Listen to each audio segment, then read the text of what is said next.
स्वामी समर्थ सगळ्यांना। आजच्या व्हिडिओमध्ये अगदी खूप रिक्वेस्टेड व्हिडिओ आहे, तो म्हणजे ताई वैभव लक्ष्मी व्रताचे 5 किंवा 11, 21, 51 शुक्रवार कसे करावेत।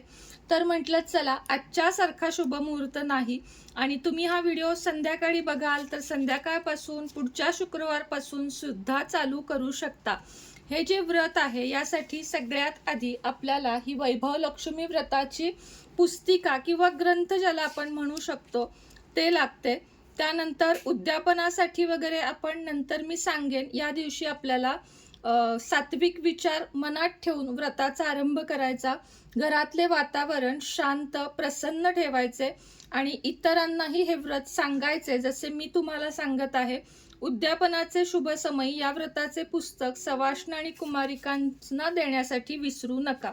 आता या व्रतासाठी सगळ्यात आधी एक आपल्याला चौरंग किंवा पाट मांडून घ्यायचा आहे। त्यावर लाल अथवा पिवळ्या रंगाचे वस्त्र, माता लक्ष्मीचा फोटो किंवा मूर्ती, एक पाण्याने भरलेला कलश। आता हे सगळं ऑप्शनल आहे, जे मला वाटलं म्हणून मी ठेवलं।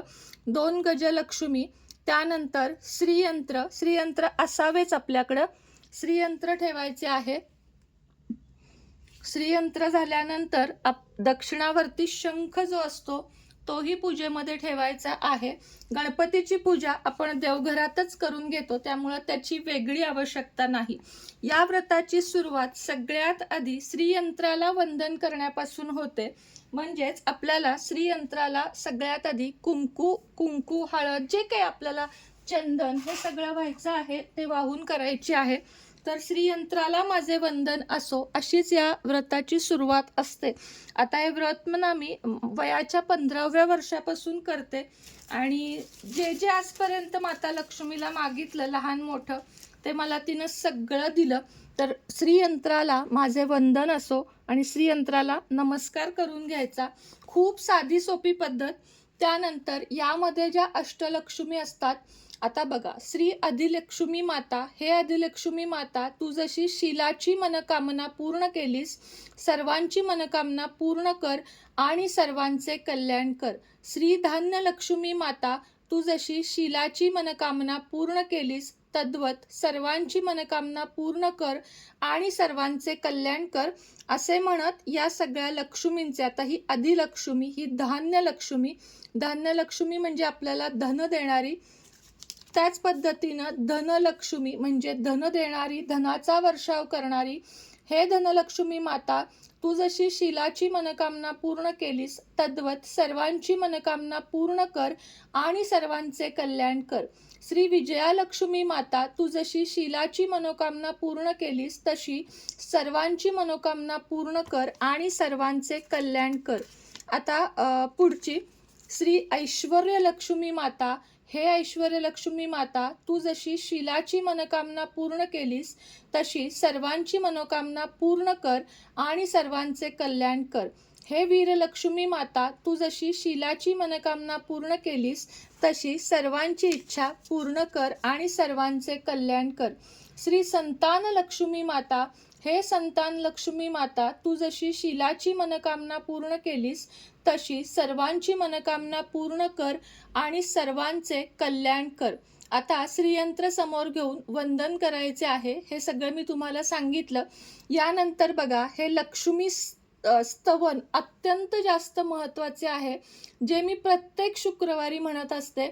या रक्तांबुजवासिनी विलासिनी चंडाशु तेजस्विनी, या रक्ता रुधिरांबरा हरिसखी, या श्री मनोलादिनी, या रत्नांकर मंथना प्रगटिता विष्णु स्वया गेहिनी, सा मां पातु मनोरमा भगवती लक्ष्मी च पद्मावती।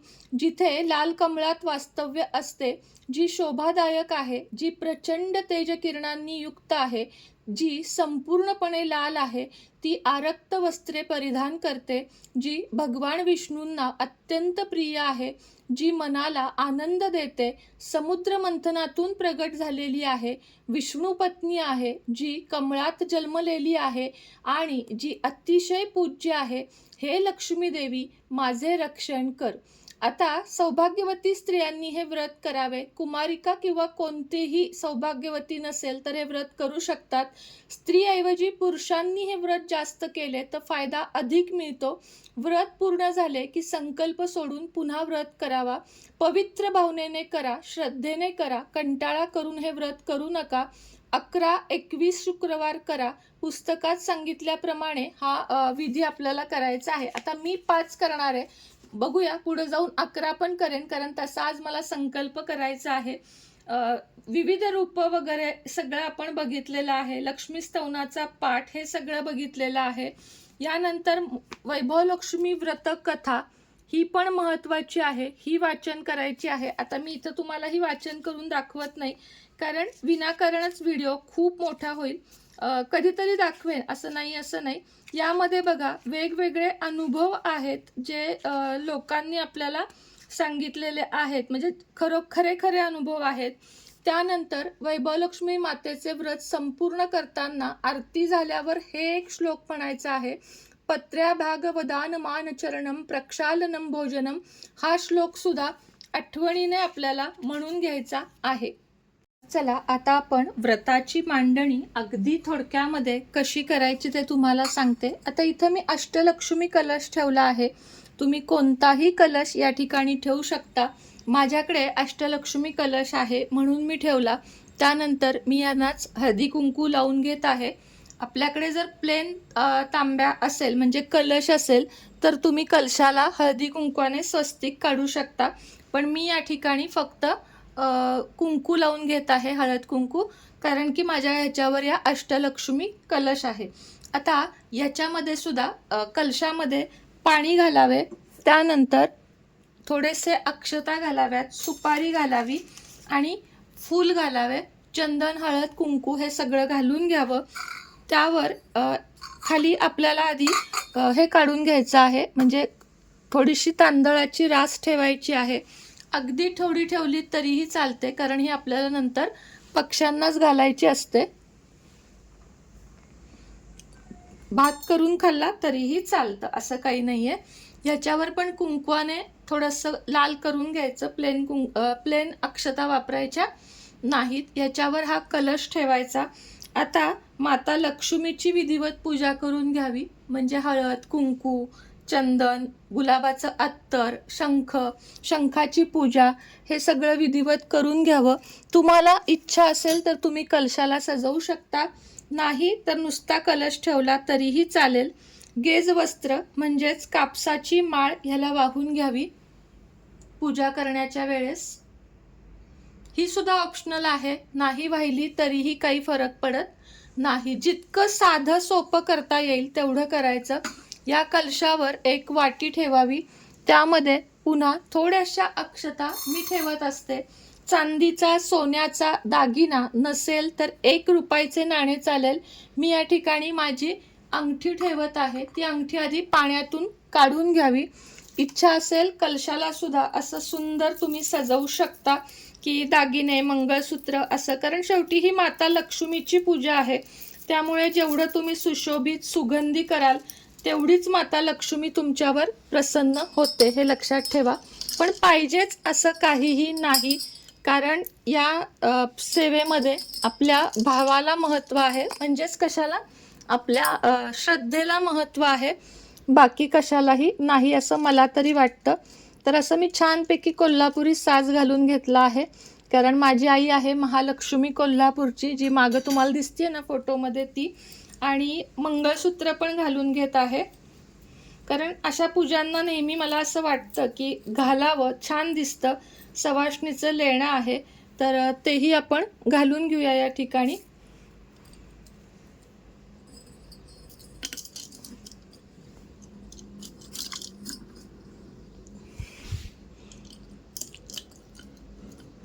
अशा पद्धतीनं माझा तांब्या थोडा लहान पडतोय, मला वाटतंय कलश जो आहे, असू दे. हे झाल्यानंतर जो दागिना आपण ठेवलाय, 1 रुपयाचं नाणं, चांदीचं नाणं किंवा जे काही तुम्ही ठेवलेलं आहे त्याची सुद्धा अशी हळद, कुंकू, अक्षता वाहून आपल्याला पूजा करून घ्यायची आहे. मात्र अट एकच आहे की ह्याला तुम्हाला लालच फूल लागणार आहे, जे माता लक्ष्मीला आवडतं. गुलाब, जास्वंद कोणतंही असू शकतं. म्हणायचं आहे जय माता लक्ष्मी, जय माता लक्ष्मी असा अखंड जप आपल्याला करायचा आहे.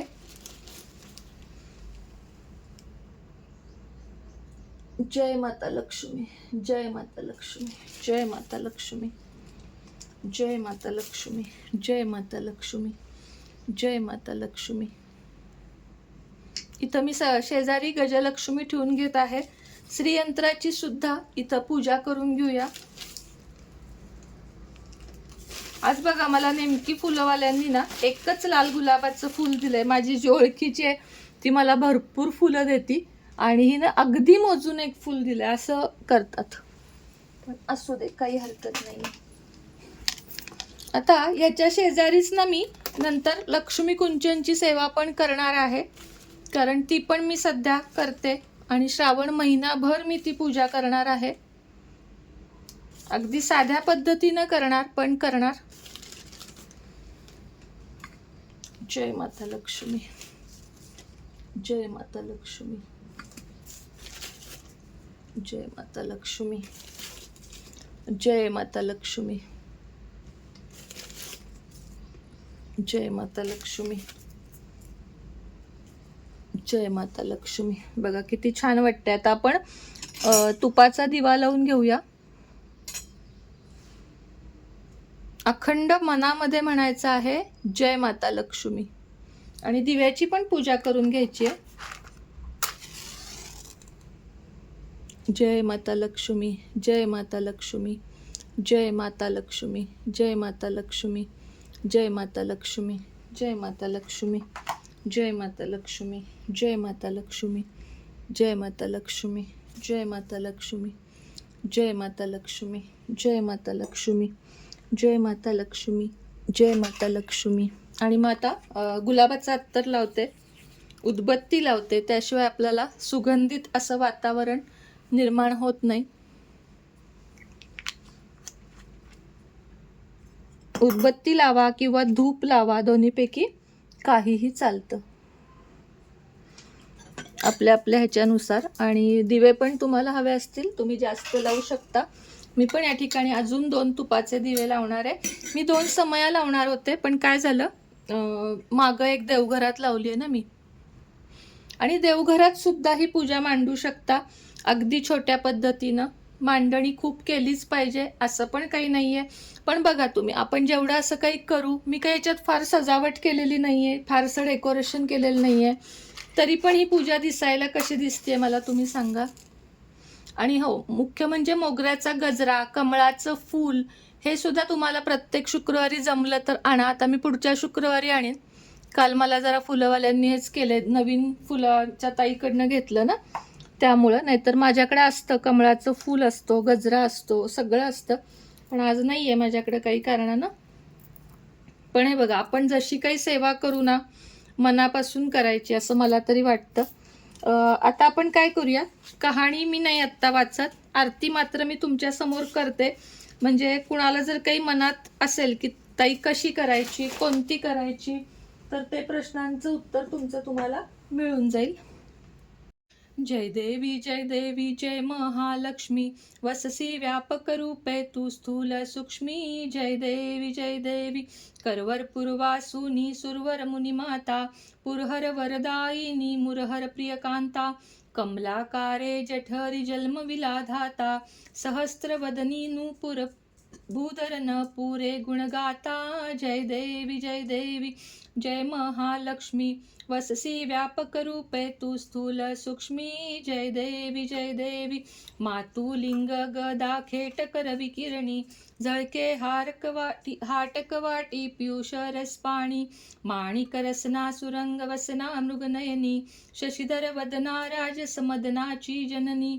जय देवी जय महिषासुरमर्दिनी, सुरवर ईश्वर वरदे तारिक संजीवनी. जय देवी तारा शक्ती अगम्य शिवभजका गौरी, सांख्य म्हणती प्रकृती निर्गुण निर्धारी, गायत्री निज बीजा निगमागम सारी, प्रगटे पद्मावती निज धर्माचारी, अमृत भरिते सरिते अघुदुरते वारी, मारी दुर्घट असुर भव दुस्तरतारी, वारी माया पटल प्रणिवत परिवारी, हे रूप चिद्रूप तद्रूप दावी निर्धारी, जय देवी जय देवी जय महालक्ष्मी, वससी व्यापक रूपे तू स्थूल सूक्ष्मी, जय देवी जय देवी. चतुरानने कुश्चित कर्मांच्या ओळी, लिहिल्या असतील माते माझे निजबाळी, पुसोनी चरणांतळी पदसुमने क्षाळी, मुक्तेश्वर नागर क्षीरसागर बाळी, जय देवी जय महालक्ष्मी, वससी व्यापक रूपे तू स्थूल सूक्ष्मी, जय देवी. घालीन लोटांगण बंदीन चरण भावे ओवाळी. जय माता लक्ष्मी सगळ्यांना. तर तुम्ही बघितलं अगदी थोडक्यामध्ये मी वैभवलक्ष्मीचे जे शुक्रवारची पूजा आहे ती कशा पद्धतीनं केली, आणि तुमची पण इच्छा असेल तर वैभवलक्ष्मी मातेचं असे शुक्रवार नक्की करा. बघा तुम्ही सोनं नाणं कोणतंही साहित्य काहीही लागत नाहीये. एक लक्ष्मीचा फोटो नसला तरी मूर्ती, आता माझ्याकडे सध्या आहे म्हणून, नाहीतर मी पूर्वी मूर्तीचीच पूजा करत होते जे माझ्या आत्ता देवघरामध्ये आहे. तर मूर्ती, चांदी, सोन्याचा दागिना काही नसेल तर 1 रुपयाचं नाणं, आणि हो, सेवा महत्वाची आहे. आता मी संध्याकाळी कहाणी वाचणार, त्यानंतर पुन्हा एकदा श्लोक म्हणणार, श्रीसुक्त म्हणणार, महालक्ष्मी अष्टकम पुन्हा एकदा म्हणणार, कारण मी आता व्हिडिओसाठी केल्यासारखं आहे. त्यामुळे ही सेवा मी संध्याकाळी पुन्हा करणार, आरती करणार. शेवयाच्या खिरीचाच नैवेद्य या शुक्रवारी असतो, त्यामुळे शेवयाची खीर, पोळी, वरण, भात असा संध्याकाळी स्वयंपाक करून नैवेद्य दाखवणार. आणि मग 11 किंवा मी आता 11 ठरवतेय, 11 शुक्रवारी संकल्प करून 11 शुक्रवार वैभवलक्ष्मीचं व्रत पूर्ण करणार. संध्याकाळीच या इथे लक्ष्मी कुंचनची सुद्धा सेवा करणार, कारण मी सेवांना मानते. विशेष करून ज्या ज्या सेवा असतील त्या करते. उपाय तर मी सगळेच करते जे मी तुम्हाला सांगते, आणि अनुभवातूनच माणूस शहाणं होतं, अनुभवातूनच माणूस शिकतं असं मला तरी नक्की वाटतं. तर चला, तुम्हाला वैभवलक्ष्मी मातेची पूजा कशी वाटली? मला माहिती आहे खूप काही डेकोरेशन वगैरे नाही, पण माझ्या सगळ्याच पूजा अशा साध्या असतात. आता श्रावण महिन्यातील सोमवार रुद्राभिषेक, त्याच पद्धतीनं वेगवेगळ्या ज्या पूजा असतात, नागपंचमी, हा व्हिडिओ सुद्धा तुमच्यापर्यंत लवकरच येईल. तोपर्यंत सगळ्यांनी चॅनलला सबस्क्राईब करा, शेअर करा, लाईक करा. कुंचन ज्यांना हवं आहे त्यांनी लवकरात लवकर आपल्या 77 57 94 94 41 या नंबरवर मला संपर्क करा. श्री स्वामी